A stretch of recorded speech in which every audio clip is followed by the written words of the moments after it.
వర్షంలో మరమ్మతులు మంచిర్యాలలోని హైటెక్ సిటీలో మరమ్మతుల పేరుతో ప్రజాధనం మట్టిపాలు చేస్తున్నారని ఆరోపణలు వ్యక్తమవుతున్నాయి. అక్కడ రహదారిపై ఏర్పడిన గుంతలను బీటీ లేదా సిమెంట్ కంకరతో శాశ్వత మరమ్మతులు చేయకుండా సోమవారం వర్షం కురుస్తుండగానే గుంతల్లో కంకర నింపారు. కంకరపై వాహనదారులు రాకపోకలు సాగించినప్పుడు అదుపు తప్పి ప్రమాదాలకు గురే అవకాశం ఉందని స్థానికులు వ్యక్తం చేస్తున్నారు. నిజంగా మున్సిపల్ అధికారులకు కొంత నాలెడ్జ్ ఉన్నట్టా లేకపోతే ప్రజాధనాన్ని దుర్వినియోగం చేయడానికి కాంట్రాక్టర్లకు గుత్తేదారులకు ఇలాంటి పనులు అప్పచెప్తున్నారా? నిజంగా మీకు చిత్తశుద్ధి ఉంటే మీరు నిజంగా ప్రజలకు పనులు తీసుకొని మీరు పనిచేసే అధికారులు అయితే మీ వృత్తి పట్ల మీకు నిబద్ధత ఉంటే ఇలాంటి గుంతలం పూడ్చడం కాదండి శాశ్వత పరిష్కారంగా.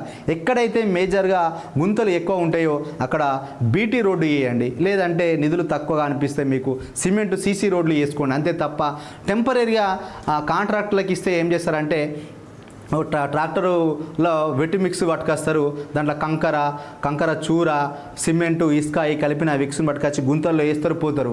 వర్షాలు బాగా కొట్టుడుతో ఏమవుతుందంటే మళ్ళీ ఈ కంకరలో ఉన్న ఇసుక వెళ్ళిపోతుంది, సిమెంట్ వెళ్ళిపోతుంది, పైన కంకర మాత్రమే తెలుస్తుంది.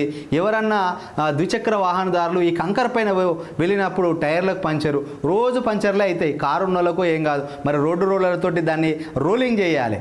ఎన్నిసార్లు రోలింగ్ చేయాలి? టైర్ పైన సైకిల్ టైర్ పైన కూడా పంచర్ కాని విధంగా రోడ్డు రోలర్తోనే రోల్ చేయాలి. కానీ కాంట్రాక్టర్ల పనులు నాసిరకంగా ఉంటాయి.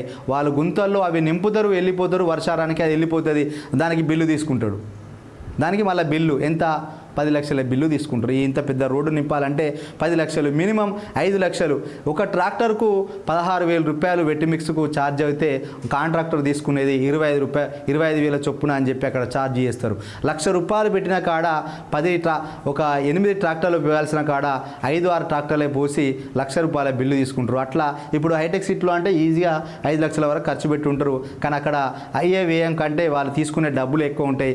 దీంట్లో ఇద్దరికి వాటా ఉంటుంది. ఇటు కాంట్రాక్టర్కును అటు ఇంజనీర్లకు అదేవిధంగా మున్సిపల్ అధికారులకు కొందరికి వాటా ఉంటుంది. అట్లా వాటా ఇచ్చిన వాళ్ళకు మాత్రమే వీళ్ళు పనులు అప్పచెప్తారు. ఇట్లాంటి సందర్భంలో ఎమర్జెన్సీ పనులు అని చెప్పి ప్రజాధనాన్ని దుర్వినియోగం చేయడానికి ఇది ఒక అలసు. ఏమనంటే గుంతలు పడ్డాయి నింపినాం, మరి గుంతలు పడ్డాయి నింపిన్లు, మరి శాశ్వత పరిష్కారం ఏదంటే నిధులు ఇవ్వంటారు. ఎందుకనంటే ఈ ఉన్న నిధులన్నింటినీ అనవసరమైన పనులకు ఎమర్జెన్సీ పనులు వేయించి వీళ్ళ చేతులకు డబ్బులు రావాలి కదా, వీళ్ళ జేబులకు డబ్బులు రావాలంటే ఇటువంటి వాటిని లాభసాటిగా ఎంచుకొని వాళ్ళు పనులు చేపిస్తారు.